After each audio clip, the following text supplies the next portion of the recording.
읽도록 할게요. 네, 왕하 20장 1절부터 11절까지 말씀입니다. 열왕기하 20장 1절부터 11절까지의 말씀 한 절씩 서로 교독하면서 읽겠습니다. 제가 먼저 읽을게요. 그 즈음에 히스기야가 병들어 죽게 됐습니다. 아모스의 아들 이사야 예언자가 히스기야에게 와서 말했습니다. 여호와께서 말씀하십니다. 내 집을 정리하여라.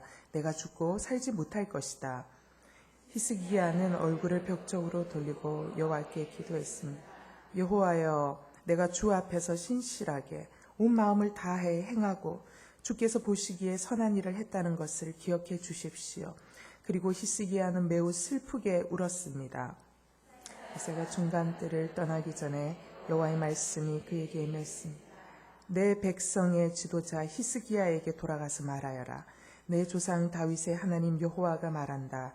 내가 내 기도를 듣고 내 눈물을 보았다. 내가 반드시 너를 고쳐줄 것이다. 지금부터 3일째 되는 날 너는 여호와의 성전으로 올라가거라. 그러면 내 수명을 15년 연장해 줄 것이다. 그리고 내가 너와 이 성을 아스리야 왕의 손에서 구해낼 것이다. 내가 나를 위해 또 내 종 다윗을 위해 이 성을 지켜줄 것이다. 그러고 나서 이사야가 말했습니다. 무화과 반죽을 준비하라. 그들은 그것을 준비해 히스기야의 종기에 발랐습니다. 그러자 히스기야가 회복됐습니다. 히스기야가 이사야에게 물었습니다. 여호와께서 나를 고치시고 내가 3일째 되는 날 여호와의 성전에 올라갈 거라는 표적이 무엇입니까? 이사야가 대답했습니다. 왕에게 여호와께서 약속하신 일을 실행할 거라는 표적이 여기에 있습니다. 해 그림자를 앞으로 10도 가게 할까요? 아니면 뒤로 10도 가게 할까요? 히스기야가 말했습니다. 해 그림자가 앞으로 10도 가는 것은 쉬운 일입니다. 뒤로 10도 가게 해주십시오. 그러자 예언자 이사야가 여호와께 간구했습니다. 여호와께서는 아하스의 해시계에 드리워진 그림자를 10도 뒤로 가게 하셨습니다. 아멘. 열왕기야 20장 들어오기 전에 19장에 보면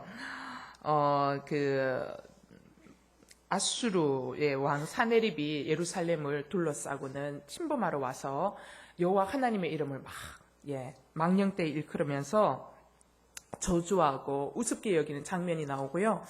이러한 상태에서 유다 나라는 도저히 싸울 힘이 없는 매우 약소 국가이기 때문에 히스기야가 이 절대절명의 위기 앞에서 어떻게 해야 할지를 몰라서 그가 하나님 앞에 참수했던 모든 내용의 것들을 기도문으로 적어서 하나님 앞에 갖고 가서 다 고발하면서 울면서 기도하는 장면이 나옵니다. 그럴 때 하나님께서 히스기야의 이 리더인 그 나라의 왕인 히스기야의 그 겸비하며 기도하는 하나님만을 의지하는 기도를 보시고 어떻게 하셨냐면은 아수르 군에 하나님께서 밤에 여호와의 천사가 나가서 18만 5천 명을 한순간에 죽여버리고 이튿날 보니까 모든 사람이 죽어있는 시체밖에 없어서 그래서 결국은 유다라는 나라가 대승리하게 되는 것들을 우리가 보게 돼요. 그리고는 이제 이러한 승리의 놀라운 전승이 있었는데 이제 드디어 20장에 가서는 히스기야가 몹쓸 병에 걸려서 아마 무슨 종기가 났던 것 같아요. 근데 아주 악성 종양이었던 것 같습니다. 그래서 급성 악성 종양이 아니었을까. 그래서 이렇게 죽게 되는 장면이 이렇게 바로 20장에 이어서 나옵니다. 여러분 아수르와의 승리의 감격을 누린 것도 매우 잠깐이었고요. 자신이 곧 이제 죽을 병에 걸렸음을 알게 됩니다.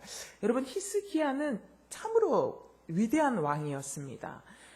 나라가 기우로 가고 나라가 우상 숭배에 젖어 있었을 때에 히스기야가 일어나서 모든 우상 숭배를 다 척결하고 나라의 종교 개혁을 일으키고 그리고 돌이켰던 우상에게 돌아갔던 이스라엘 백성들의 마음을 돌이켜서 하나님 여호와께로 돌이켰던 매우 위대한 왕입니다. 그리고 하나님 앞에 참으로 온전하게 서 있었던 왕이에요. 그래서 그는 그 온전하게 하나님 앞에 서 있고자 너무나도 애썼기 때문에 하나님이 그가 국가의 여러 가지 대소사에 하나님께서 끊임없이 관여하셔서 축복해 주시는 것을 봅니다. 히스기야가 무릎 꿇으면 무릎 꿇는 대로 하나님께서 응답해 주시고 축복해 주시는 그러한 일들을 보면서요. 히스기야가 이 왕의 일들을 사역들을 하고 있는데 이제 엄청난 대적 아수르를 물리치고 난 이후에 이제 죽을 병에 걸렸어요. 이 죽을 병에 걸렸을 때 히스기야가 오늘 읽었던 1절 말씀 보면 이 이사야 예언자가 네 집을 이제 정리해라. 네가 죽고 살지 못할 것이다라는 이 엄청난 마지막 선전포고를 듣고 난 뒤에 히스기야가 얼굴을 벽으로 향해서 하느님 앞에서 서럽게 울면서 기도하는 장면이 오늘 20장에 나오는 장면이에요. 그러면서 하나님의 은혜로 자신의 생명을 건져 주십시오 하고 간절하게 부르짖으면서 기도하고요. 이 내용 보면 하나님이 이 히스기야의 간절히 부르짖는 이 눈물의 기도를 보시고 생명 연장을 15년을 연장해 주고 그 응답으로 아하스의 일용표에 나아갔던 해그림자를 뒤로 물러나게 하는 이 사인을 주시면서 살아날 것이다라는 사인을 주십니다. 예루살렘을 포위한 아수르의 위협을 물리치기 위한 기도가 공동체적인 기도였다면 지금 히스기야의 질병 기도는요 매우 개인적인 기도 제목이에요. 여러분, 하나님은 이 나라의 운명을 걸고 기도하는 기도의 제목을 매우 기뻐하십니다. 그리고 우리의 기도의 입술을 벌려서 교회와 나라와 그리고 아까 우리 권사님이 얘기했던 것처럼 우리 젊은 아이들이 물속에 죽어가는 것들을 볼 때 우리의 이 세대의 젊은 이들이 죽어가는 모습을 우리에게 보여주셨던 것을 다음 세대를 위해서 입술을 벌려서 기도하기를 원하세요. 그러나 하나님이 이러한 어떤 공적인 기도만 하시기를 원하시는 것이 아니라 하나님은 또한 우리에게 매우 지극히 개별적인 것, 정말 내 옆구리를 상하게 하는 너무나도 아픈 기도의 제목을 가지고 또한 기도하는 것을 원하신다라는 것입니다. 그래서 이 공동체의 기도, 개인의 기도, 이 두 가지가 다 균형 잡혀서 기도하는 것이 우리에게 필요하다라는 것입니다. 여러분, 고난이 올 때 우리는 뭘 해야 될 것인가? 고난이 올 때 성경은 항상 이야기하기를 고난이 올 때는 기도해야 된다라고 이야기를 하고 있어요. 여러분 잘 아시죠? 그런 이야기. 여러분, 이 위기의 순간에 우리가 주님 앞에 엎드려서 이 강청기도, 히스기야의 이 기도가 강청기도거든요. 강청기도를 드릴 수만 있다면 사실은 위기가 엄청난 축복이 될 수 있다라는 것입니다. 위기를 기도의 기회로 만들 수 있게 되기를 주님의 이름으로 축원합니다. 여러분, 우리가 기도할 수 있다면 우리는 결코 아직 낭망할 때가 아니다라는 것입니다. 기도를 할 수 있다면 우리에겐 아직도 여전히 희망이 남아 있다라는 거예요. 근데 우리가 인생 가운데 늘 수없이 많은 위기를 만납니다. 인생은 위기의 연속입니다. 근데 위기를 만났다고 세상은 이야기합니다. 위기가 그 안에 단어 속에는 기회라는 단어가 숨어져 있는 게 위기다라고 이야기를 해요. 그런데 여러분, 위기가 기회 맞습니다. 그러나 위기가 모든 사람들에게 기회이지는 않더라는 거예요. 위기로 인하여 침몰하는 사람들도 있더라는 거죠. 그러면 어떤 사람은 위기가 기회가 되고 어떤 사람은 위기가 정말 침몰하는 어떤 계기가 되는데 이 차이점이 뭐냐? 성경을 보면은요, 위기의 때에 성경적으로 바르게 반응할 때 위기가 기회가 되고 축복이 된다라는 것을 성경은 우리에게 늘 이야기를 해주고 있어요. 그러면 위기의 때에 우리는 어떻게 반응하는 것이 성경적으로 반응하는 것인가? 두 가지 말씀이 나와 있어요. 야고보서 1장 2절 말씀에 보면 위기의 때에 성경적으로 반응하는 방법에 대해서 나와 있는데 야고보서 1장 2절에 이렇게 나와 있어요. 내 형제들이여, 여러 가지 시험을 만나거든 온전히 기쁘게 여기십시오. 위기의 때에 우리가 성경적으로 반응하는 첫 번째 반응은 뭐라고요? 위기를 기쁨으로 맞이하라는 것입니다. 이 얘기는 뭐냐면 하나님이 뭔가 나에게 주실 선물이 있구나라고 기쁨으로 받으라는 것입니다. 또 두 번째, 위기의 때에 성경적으로 반응한 게 뭐냐면 야고보서 5장 13절 말씀입니다. 야고보서 5장 13절. 위기의 때에 우리는 어떻게 반응할 것인가? 5장 13절에 이렇게 기록되어 있어요. 여러분 가운데 고난 당하는 사람이 있으면 기도하십시오. 즐거운 사람이 있으면 찬송하십시오. 위기의 때는 어떻게 반응해야 된다고요? 기도하라는 거예요. 위기의 때에 기도할 수 있다면 어떻게 해요? 시험이 우리에게 온전한 기쁨이 될 수 있다라는 말입니다. 두 말씀을 합치면. 그러나 여러분, 위기의 때에 기도하지 않으면 어떻게 돼요? 우리 안에 시험을 기쁨으로 맞이할 수가 없다는 겁니다. 기도하지 않으면 내게 오는 이 시험이 선물로 보이지 않고 내게 저주로 보인다는 것이죠. 그러나 위기의 때에 기도하십시오. 기도하면 그 위기가 내게 선물이구나라는 것이 여겨지고 선물을 받는 자의 기쁨을 경험할 수 있다는 것입니다. 오늘 이 열왕기하 20장 말씀 속에서 히스기야의 이 기도 모습 속에서 강청 기도의 세 가지 모습을 좀 볼 수가 있어요. 세 가지 원리를 발견할 수 있는데, 첫 번째 이 히스기야의 강청 기도의 특징이 뭐냐면 감정이 담긴 기도였다라는 거예요. 감정이 담긴. 이 3절 이 말씀을 보면, 여호와여, 내가 주 앞에서 신실하게 온 마음을 다해 행하고 주께서 보시기에 선한 일을 했다는 것을 기억해 주십시오. 그리고 히스기야는 매우 슬프게 울었습니다. 여러분, 히스기야의 기도의 특징이 뭐죠? 감정이 달렸습니다. 너무 서러운 거예요. 너무너무 서러운 거예요. 이게 웬 천천병력과 같은 일입니까, 주님? 이게 무슨 일입니까? 여러분, 히스기야가 15년을 살거든요. 이후에 15년을 사는데, 히스기야가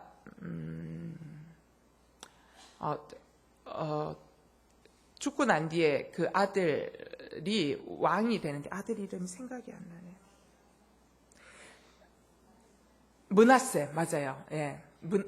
악한 왕이죠. 매우 악한 왕입니다.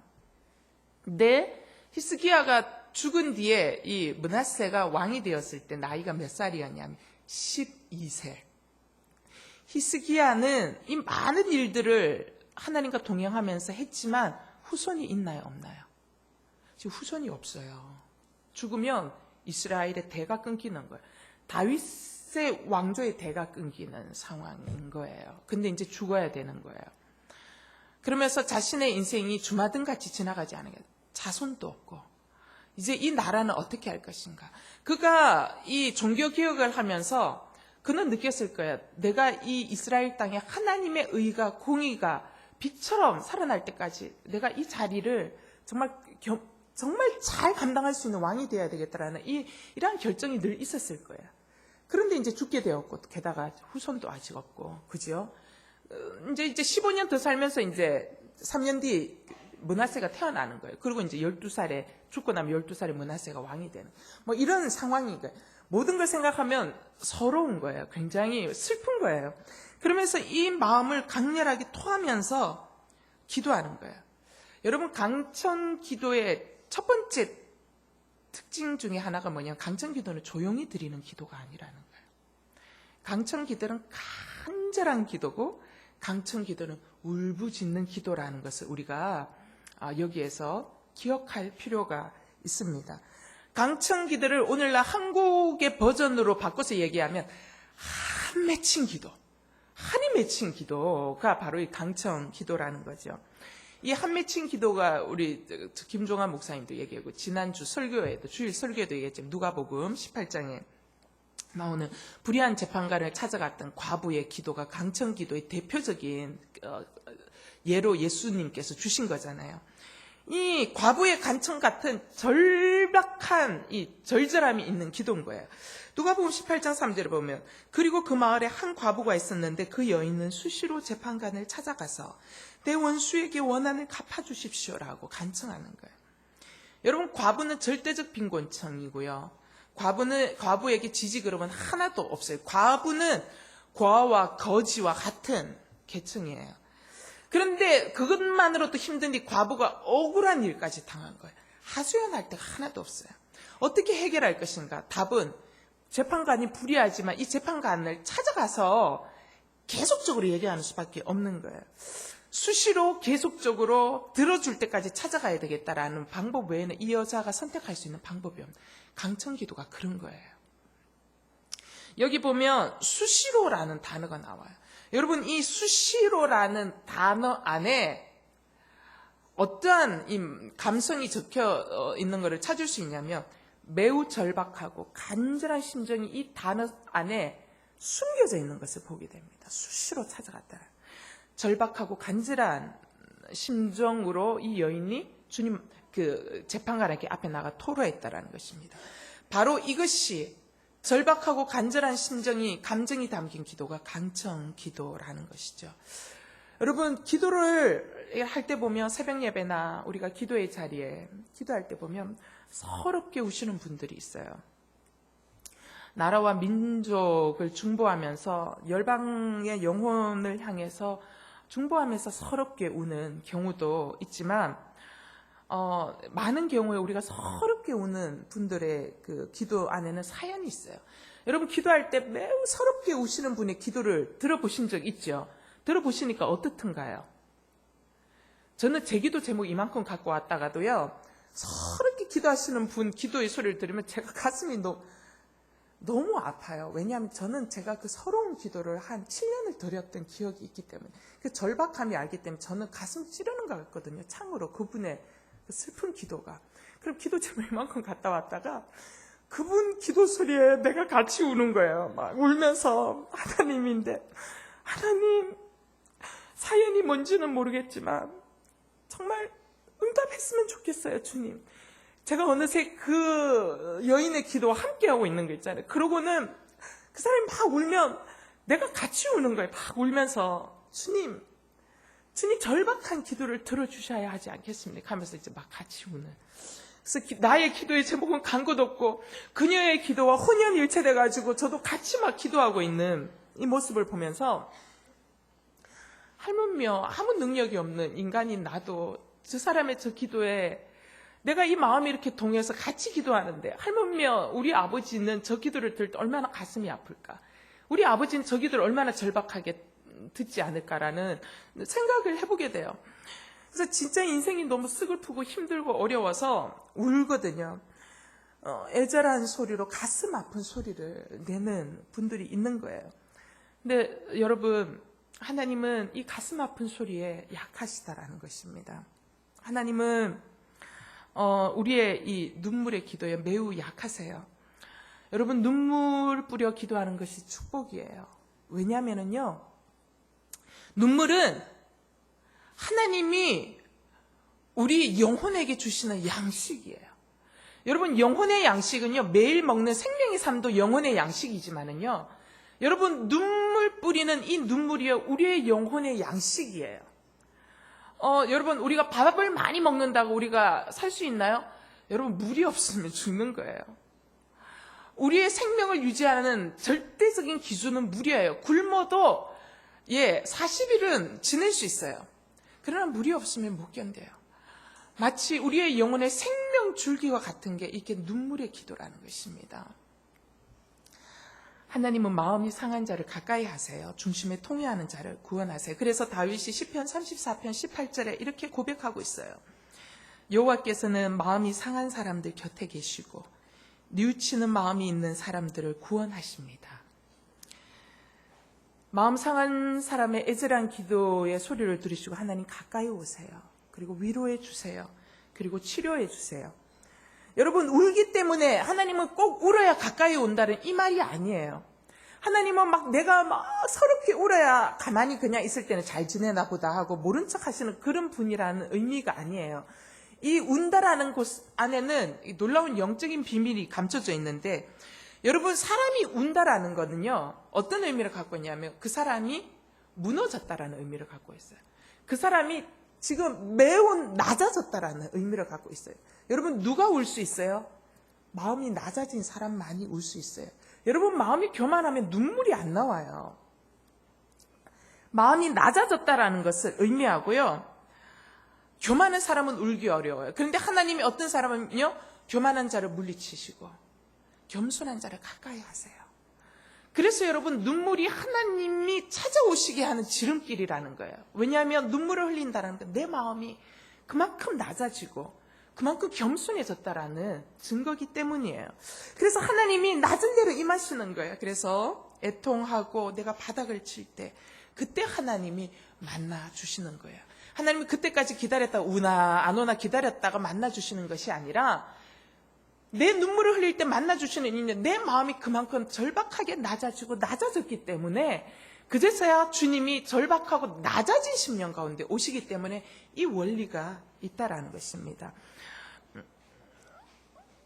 이사야 38장 14절에 보면 히스기야의 눈물이 굉장히 절절하게 표현되어 있어요. 이 히스기야가 죽음 선고 이후에 받았던 눈물이 이사야 38장 14절에 보면 이렇게 나와 있어요. 제가 읽어볼게요.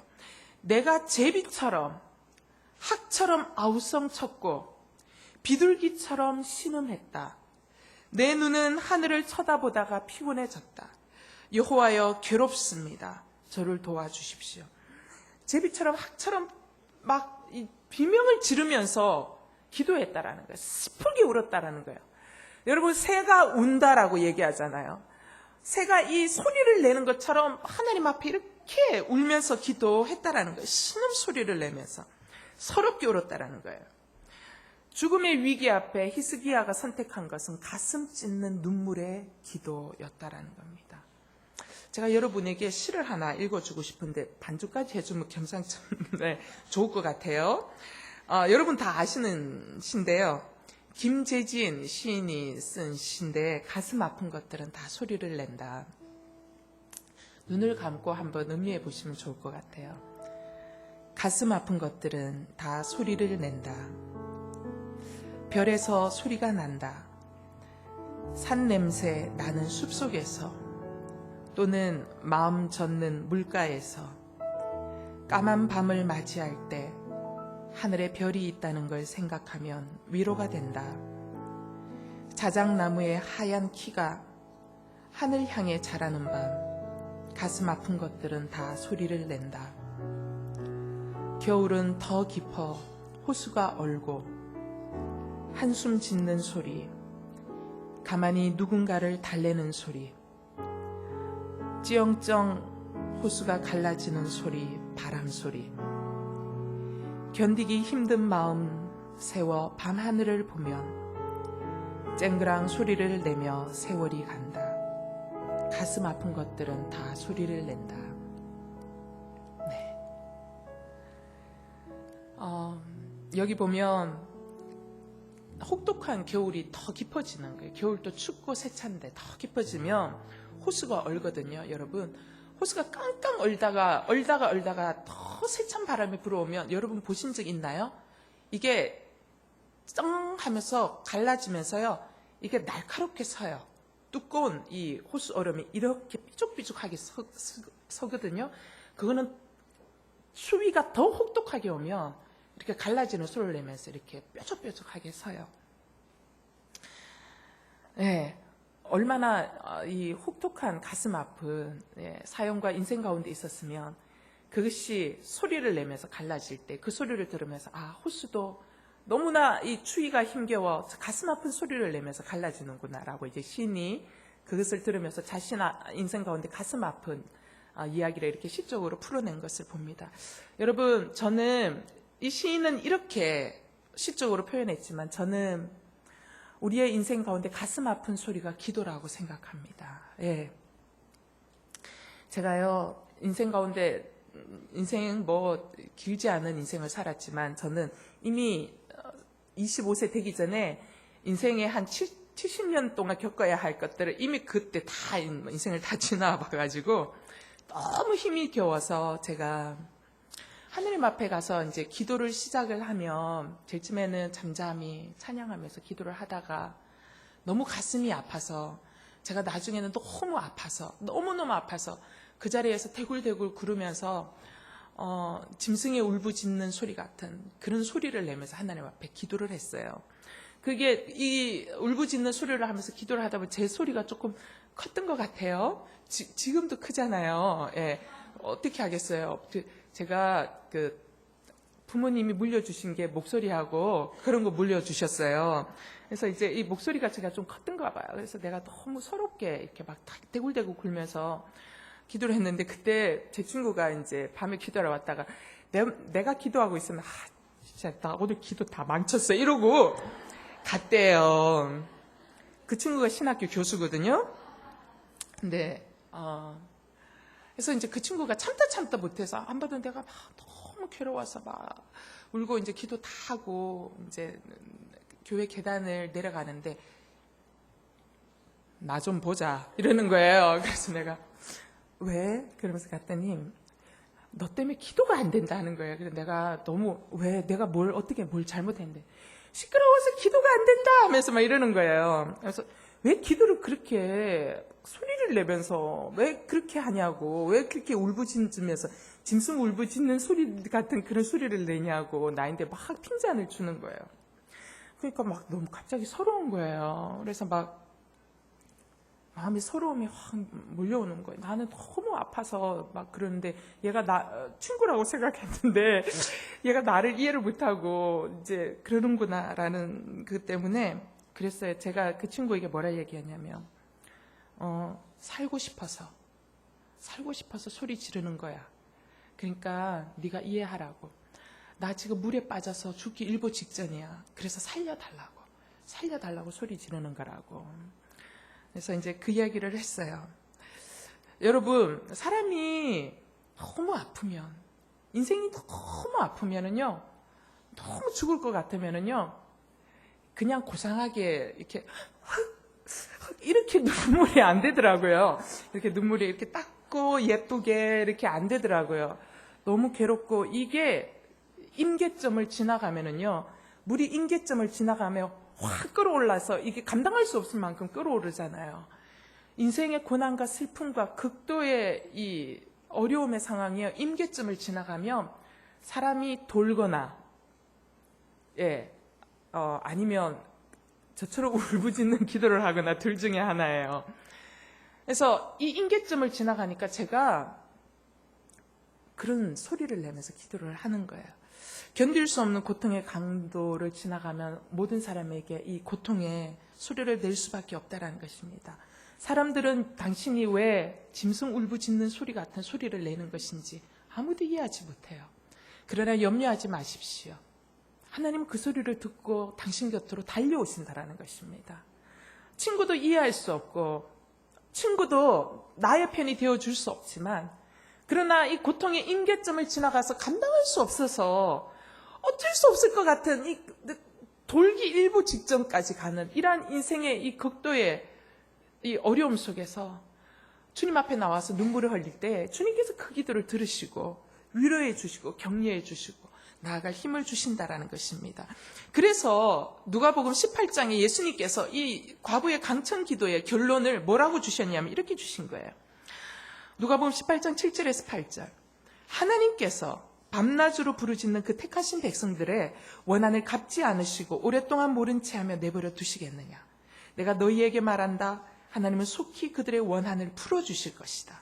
그러나 인자가 올 때에 이 세상에서 믿음을 찾아볼 수 있겠느냐. 부르짖는 백성들의 원한을 모른 채 하고 내버려 두시지 않는다라는 것입니다. 가슴 아픈 우리의 인생 가운데 가슴 아픈 소리를 낼 때에 하나님께서 우리의 기도를 반드시 들어주시고 내 마음 가운데 쌓여있는 한같은 이 소망, 간절한 소원, 이 소망을 주님께서 풀어주시고 들어주신다는 거예요. 그런데 퀘스천이 있습니다. 이렇게 주님 앞에 나와 가슴 아픈 소리를 내며 주님 앞에 토로할 만큼 주님이 대안입니다라고 붙드는 믿음 있는 인생이 있겠느냐라는 것이지요. 여러분, 강청기도는 감정이 있는, 감정을 담아 이 한 맺힌 기도가 강청기도라는 것입니다. 가슴 아픈 소리를 내는 강청기도는요, 여러분 고통과 절망을 이 소망이라는 그릇에 담아가지고 어떻게 해요? 기도로 승화시키는 작업이 강청기도라는 것입니다. 사랑하는 여러분, 고통과 절망을 소망의 그릇에 담아서 기도하십시오. 그럴 때 하나님께서 그 기도에 응답하여 주시리라고 저는 확신합니다. 두 번째, 이 히스기야의 이 기도 속에 강청기도의 어떤 원리를 또 볼 수 있냐면 그가 집중하여 기도하는 것을 봅니다. 여러분, 고난이 올 때 분석하지 마십시오. 고난이 오면 바로 무릎 꿇어야 돼요.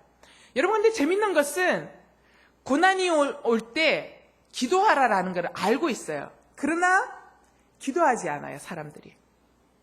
여러분, 고난이 올 때 왜 기도하지 않는 줄 아세요? 고난이 올 때 바로 무릎 꿇을 수 있는 사람은 평소에 기도의 습관이 된 사람만이 바로 무릎 꿇을 수 있어요. 히스기야가 이 고난 앞에, 이 위기 앞에 무릎 꿇을 수 있었던 거는요, 그의 평소의 삶이 늘 하나님 앞에 무릎 꿇는 삶이 너무 잘 돼 있었어요. 그래서 여러분, 고난이 올 때 무릎을 꿇을 수 있도록 평소에 여러분 무릎 꿇는 연습들을 끊임없이 하실 수 있어야 된다는 것입니다. 무릎 꿇는 연습이 없으면 고난 오면 사람들은 뭘 하냐면 분석하기 시작해요. 누구를 찾아갈까? 이거를 좀 피할 방법은 없나? 루트가 없을까? 막 이제 하는 거예요. 히스기야는 죽을 병을 놓고 바로 이 얘기를 듣자마자 어떻게 해요? 면벽 기도를 시작해요. 벽을 향해서 울부짖으면서 기도합니다. 여러분, 면벽 기도는 사람을 보지 않겠다라는 의지의 결단이에요. 이 면벽 기도는 어떤 것을 의미하냐면 나는 하나님 외에는 대안이 없습니다. 다른 것은 절대로 보지 않을 겁니다. 라는 바로 이 태도를 보여주고 있는 거예요. 다른 대안은 포기하겠습니다. 나의 대안은 하나님입니다. 라는 것이 이 히스기야의 면벽 기도에서 보여주는 모습이거든요. 여러분, 집중하는 기도를 드리려면 첫 번째, 선택하고 결단하셔야 돼요.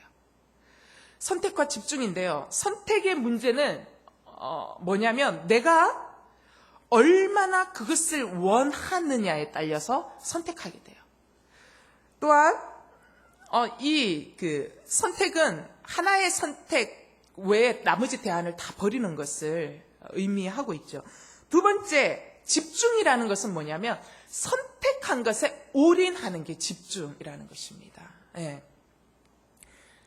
여러분의 소망을 얼마나 원하십니까? 두 번째, 집중. 그 소망함을 하나님께서 들어주시리라는 믿는 믿음 가운데 얼마나 올인하고 계시냐라는 것입니다. 시간과 에너지를 쏟아붓는 게 집중이에요. 그런데 시간과 에너지를 언제 쏟아부을 수 있냐면 하나님 외에는 답이 없다라는 믿음이 있는 자만이 올인할 수 있다라는 것입니다.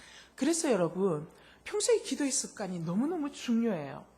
평소에 기도의 삶을 통해서 작은 것들, 중보기도, 다른 사람을 위해서 기도했던 것들이 응답되어지는 경험들을 많이 한 사람만이 이 신뢰가 싹 터서요, 내 안에 엄청난 위기가 찾아왔을 때 대안이 하나님이라는 확신이 이미 내 안에 많은 연습들을 통해서 쌓여 있어요. 그래서 그때 오직 하나님만을 바라보면서 면벽 기도로 주님밖에 대안이 없습니다라고 그 모든 것에 에너지를 집중하고 시간을 집중하면서 기도할 수 있는 이 집중 기도가 가능하다라는 것입니다. 그런 의미, 따라서 어떤 의미에서는요, 이 집중력이라는 것은 믿음의 또 다른 한 모습이 될 수 있다라고 말할 수 있겠죠. 제가 지금 이 얘기를 하는 거는요, 뭐냐면 어떤 지성을 드리는 기도를 이야기하고 있는 게 아니라는 것을 꼭 기억하실 수 있게 되기를 바라요. 하나님을 향한 믿음이 나로 하여금 집중하여 기도하도록 만들었다라는 것입니다. 따라서 여러분, 이 집중 기도에는요, 중요한 게 기도 제목을 펼쳐놓고 이것도 기도했다가 저것도 기도했다가 막 이런 것들이 아니에요. 집중 기도는요, 여러분 정말 간절한 기도의 제목, 지금 여러분은 매우 아프게 하는 그 기도의 제목을 놓고 집중적으로 기도하는 것들을 이야기해요. 따라서 집중 기도의 제목의 특징은 매우 심플해요. 기도의 제목이 매우 심플하고 단순하고 구체적이라는 것입니다. 여러분, 한나의 기도를 보시면은요, 한나가 매우 간절하게 기도하잖아요. 근데 한나의 기도 안에 내용 보면은 하나님, 브니나 때문에 내가 못 살겠어요. 브니나의 코를 납작하게 해주시고요. 브니나가 내게 이렇게 했고요, 이렇게 했고, 이렇게 했고요. 브니나가 내 앞에 와서 용서할 수 있도록, 그래서 무릎 꿇고 사과할 수 있도록 주님, 브니나의 마음을 바꾸어 주셔서, 이런 기도 안 하잖아요. 한나는 오직 뭘 기도해요? 자녀를 주시옵소서. 그 자녀를 주시면 내가 하나님께 드리겠습니다. 매우 심플한 기도예요. 여러분, 이 강청 기도가 집중 기도인데요. 이 집중 기도로 들어가면은요, 기도의 내용이 중언부언이 없어요. 정말로 매우 간단하고 매우 간절해진다라는 것입니다. 그래서 그러한 기도를 통해서 한나가 이 기도를 하고 하나님께서 응답해 주시는 것을 보게 돼요. 히스기야의 강청 기도도 아주 심플해요. 생명을 구해달라라는 기도라는 것입니다. 그런 의미에서 강청 기도는 어떤 기도로 넘어가냐면 구체적인 기도라는 원리로 넘어가게 돼요. 여러분, 무엇을 구할 것인지를 정확하게 알고 기도하는 것이 필요하다는 것입니다. 여러 종류를 이야기하는 것이 아니라 지금 여러분 마음에 소망하고 있는 것이 뭐냐라는 것이죠. 소망하고 있는 바로 그것을 기도하라라는 것입니다. 구체적인 기도로 큰 자극을 주신 목사님 중에 한 분이 콜로라도 스프링스의 뉴라이프 처치 담임 목사님인 테드 해그드 목사님이라는 분이 계세요. 우리나라에는 릭 워렌 목사님, 그런 빌 하이벨스 목사님 매우 유명해요. 근데 이분은 미국에서도 매우 유명한데 우리나라에서는 별로 알려지지 않는 목회자예요. 근데 이제 뉴라이프 처치에서 이제 담임 목사님하고 계시는 이 테드 목사님이 이 살고 있는 이 콜로라도 스프링스라는 이 지역은요 매우 음란하고 범죄가 많은 도시였어요. 그리고 여기에는 교회가 안 돼요. 교인들이 모이지 않는 곳이에요. 그래서 이 콜로라도 스프링스를 뭐라고 이야기하냐면 목회자들의 무덤이라고 얘기해요. 여러분, 일본을 뭐라고 얘기하는지 아시죠? 선교사들의 무덤이라 그래요. 엄청난 많은 선교사들이 가도 선교가 그렇게 안 되는 거예요. 그것처럼 이 콜로라도 스프링스는 목회자들이 그렇게 많이 가서 이 복음을 하려고 해도 이게 안 되는 거예요. 그래서 목회자들의 무덤이다라는 이 명칭이 있을 만큼 그런 지역인데, 이분이 이제 이 콜로라도 스프링스에 처음에 갔을 때 얼마나 이 지역이 이 영적 세력이 강했냐면 그 목사님이 이제 설교에서 워낙 강력한 메시지로, 막 단호한 메시지로 강력한 메시지를 선포하고 이제 내려오고 하니까는 이제 이 목사님이 이제 죄에 대해서 막 단호하게 이야기하고, 막 동성에 대해서도, 동성연애에 대해서도 단호하게 이야기하고, 막 그다음에 이제 그 음란에 대해서도 단호하게 이야기하고 막 이런 걸 하니까 목사님이 언제나 이 칼의 위협, 살인의 위협에 늘 시달렸고요.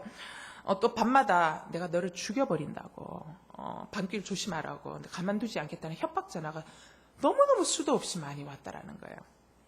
심지어는 그 도시가요, 사단 숭배로 굉장히 유명했던 도시래요. 그래서 사단 숭배자들이 너무너무 많아서 목사님 이제 교회 사무실로 소포가 이렇게 가끔 배달이 되는데 그 안에 어떤 소포가 왔냐면 개의 머리, 죽은 개의 머리가 배달돼서 오거나 죽은 고양이의 머리가 이제 막 배달돼서 소포로 오기도 하고 그랬다라는 거예요. 그런데 이제 목사님이 목숨 걸고 이제 물러서지 않고 이 지역의 영적 전쟁을 선포하면서 어둠의 영들이 떠나가도록 정말 선포하고 끊임없이 선포하면서 이제 기도한 거예요. 이제 구체적인 이제 기도의 싸움을 벌이고 날마다 교회에서 이제 기도회를 하고 그 지역을 예수 그리스도의 이름으로 묶고 예수 그리스도의 이름으로 모든 음란의 영, 살인의 영, 어둠의 영들이 떠나가도록 이제 선포하면서 기도했어요. 근데 이분이 또 어떤 것도 했냐면 콜로라도 스프링스 이 도시의 전화번호부, 그 옐로우 안에 있는 것들을 매일 5명씩 오려요. 위에서부터 5명씩 오려가지고 그거를 그 사람의 이름을 불러가면서 그 사람들을 주여 변화시켜 주시옵소서 하면서 매일 5명씩 오려서 이제 구체적으로 기도를 하는 거예요. 그리고 이제 또 그 교회 교인들 중에 병자가 있거나 그러면 이 목사님 어떻게 했냐면 기름을 바르면서 기도를 했대요. 그 이제 기름을 바르면서 기도한 근거는 야고보서 5장 14절 말씀에 근거해서 너희 중에 병든 자가 있느냐? 저는 교회의 장로들을 청할 것이요. 그들은 주의 이름으로 기름을 바르며 기도할지니라. 이제 이 말씀을 가지고 이제 진짜 기름을 바르고 얘기한. 근데 사실 여기에서 이 기름은요, 어떤 의미를 갖고 있냐면 성령을 의미하기도 하고요. 그렇게 해석될 수도 있고, 또 하나는 당시에 기름을 발랐다라는 거 하는 거는 어떤 깨끗하게 하는 소독 작용, 그죠? 어떤 그런 작용을 하는 치료와 같은 그런 거예요. 그런데 이제 이 목사님은 기름을 바르며 이제 기도하라는 이 기름을 진짜 기름으로, 믿음으로 받으신 거예요. 물론 이제 해석이 좀 지나친 해석이 있지만 본인이 이제 그렇게 기름을 가지고 바르면서 이제 열정을 가지고 구체적으로 이제 기도하면서 이제 환자를 위해서도 기도하는 거예요. 이렇게 이제 열정을 가지고 구체적으로 이제 기도하면서 하는데 이분이 얼마나 구체적으로 기도했냐면 그곳에 부동산 이제 매물이 나오면 그 부동산 매물 나온 신문에 나와 있는 이런 것들을 광고를 볼 때마다 그거를 그 주소와 그거를 막 선포하면서 뭐라고 얘기하냐면 주님 이곳에 믿는 사람이 주인으로 올 수 있도록 역사하여 주시옵소서 하면서 계속 기도를 하시는 거예요. 지속적으로 기도했대요. 그래서 너무 재밌는 거는요. 선교 센터들이 미국도 계속 도시가 옮겨가거든요. 시카고에 있던 선교 센터가 파사데나에 캘리포니아 파사데나에 또 성령의 이 부흥 운동이 일어나서 또 파사데나로 옮기고 그러나서 이제 이 테드 목사님의 이 기도를 해서 지금은 이제 많은 선교회의 이 센터들이 어디에 가 있냐면 콜로라도 스프링스로 다 옮겨져 있어요. 그래서 지금 이제 어떤 선교 단체가 가 있냐면 Focus on the Family라는 거 하고 International Bible Society 선교 센터, 그다음에 Christian and Missionary Alliance, 또 Young Life, 또 Navigator, 그다음에 Compassion International 같은 이런 본부들이 콜로라도 스프링스에 들어가 있는 거예요. 이 목회자들의 무덤이라는 이곳에 이러한 놀라운 이 지역에 놀라운 변화가 일어나기 시작해요. 한 사람의 한 목회자의 구체적인 기도, 그리고 그것을 구체적으로 놓고 기도했던 기도의 멤버들이 이 기도를 통해서 하나님 역사하기 시작하셨던 거예요. 그래서 지금은 이 콜로라도 스프링스를 사람들이 뭐라고 얘기하냐면 기독교의 바티칸이라고 부를 정도라는 것입니다. 근데 참 재밌는 거는 이분의 기도가 그냥 이게 목적 없이 이렇게 막 기도하는 게 아니라 분명한 타겟팅을 가지고 기도하셨다라는 거예요. 그래서 참 제 마음을 감동하게 했던 게 뭐냐면 참 적용해 보고 싶다 나도 하는 게 뭐였냐면 이분은 교회의 부흥을 교인들이 숫자가 늘어나는 것으로 잡지 않았다라는 거예요. 이분은 콜로라도 스프링스의 교회의 부흥을 뭐로 잡았냐면 범죄율이 낮아지는 거. 그래서 교회 교인들이 늘어나는 것이 아니라 교회 교인들의 숫자는 여전히 작을지라도 콜로라도 스프링스의 범죄율이 계속 이 범죄율 지수가 낮아진다면 여기에는 교회의 부흥이 있다라는 사인으로 안 거예요. 그래서 이분이 그것을 목표로 가지고 계속적으로 기도하면서 선교단체들도 오면서 거기에서 또 영적 무브먼트가 일어나고 하면서 이 콜로라도 스프링스의 범죄율이 이렇게 낮아지고 있었다라는 것이죠. 여러분, 복음을 교회 안에만 머무는 어떤 형이상학적인 것이 아니라 이분은 도시 전체를 바꿔놓는 힘이 복음이다라고 생각을 하고 구체적으로 범죄율이 낮아지는 것들을 위해서 본인이 타겟팅을 해서 기도하고 그렇게 함으로 정말 그러한 역사를 만들어 갔던 것들을 보면서 바로 이러한 구체적인 기도가 강력한 힘을 발휘하여 도시 전체를 바꾸는 놀라운 사건을 만들었다라는 것입니다. 그런 의미에서 여러분, 우리는 강청 기도를 어떻게 할 것인가? 우리도 좀 구체적인 타겟팅을 해야 할 필요가 있지 않을까? 여러분 가정의 부흥을 어떻게 잡을 거냐? 내 가정 가운데 예수 그리스도 하나님의 나라의 임재가 확장되는 걸 어떤 걸로 잡을 거냐? 우리의 가정 가운데 정말 기쁨이 있냐? 아니면 나의 부부의 관계가 회복되는 거라든가, 그죠? 이런 구체적인 것들을 잡을 때 여러분, 내가 지금 잘 가고 있는지를 정확하게 체크할 수 있다는 것입니다. 그래서 이런 구체적인 기도의 제목을 가지고 기도할 때 하나님께서 그 속에서 역사하셔서 가정도 변화시키시고 자녀도 변화시키시고 사회도 변화시키시고 나라도 변화시키시고 도시도 변화시키는 이런 놀라운 은혜가 있다는 것입니다.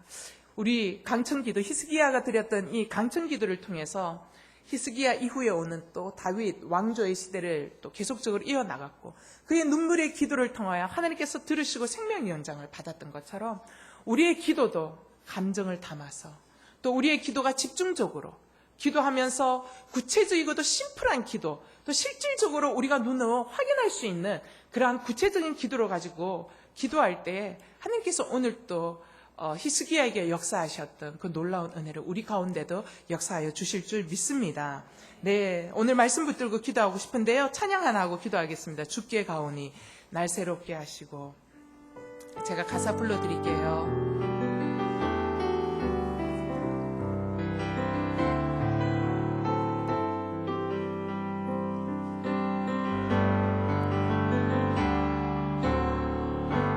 주께 가오니 날 새롭게 하시고 새롭게